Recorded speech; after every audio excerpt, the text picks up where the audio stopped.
but literally, and I thank God I have those tools because I think about people that don't have any of those tools, and I say, man, my heart goes out to them because I'm sure they're feeling quite tortured because life can be hard, life can be complicated, life can be difficult.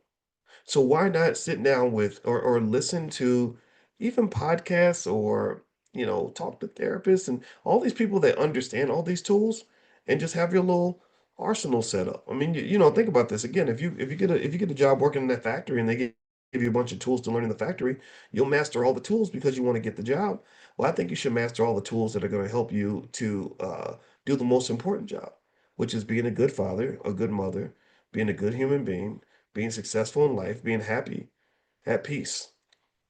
So sometimes, and in fact, that's why sometimes I'll bring up something small and I'll end up over talking it. I know what I do. I know I can't help it. I'll talk about something that seems like it should only take 30 seconds to talk about. I might talk about it for 10 minutes because I thought about it so much. And I'm like, oh, this is why people struggle. Or I would study people's lives. When I went to grad school at Indiana University, I would just sit there by myself in the room when I was 22, and I would think about people's lives, and I would look at successful people and unsuccessful people, and I would say, well, how did this happen? Where did this come from? Right? So do those autopsies on the lives of people around you that are suffering. So like when I watched that video, I'm literally watching it doing an autopsy. I'm doing in mathematics, there's a term for it called backward optimization. And I'm looking at where we are now. She's in a car, she's crying, she's talking so she sounds so sad that I wonder I hope she doesn't hurt herself or something, right?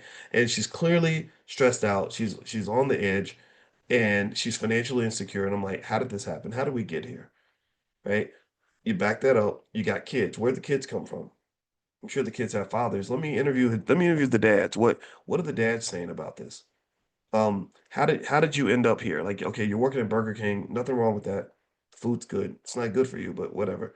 How did we get here?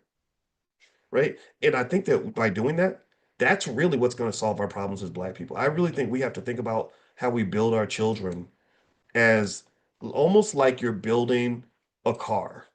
If you get a car that comes out of your damn factory and that car is malfunctioning, it's exploding on the street, the steering wheel don't work, it's breaking down every 2 weeks. A smart engineer is going to go back and say, okay, let's look at the manufacturing process. So when I see millions of Black children out here who are thugs, want to go kill people, I'm like, where did that thug come from? How did that happen? Who manufactured that?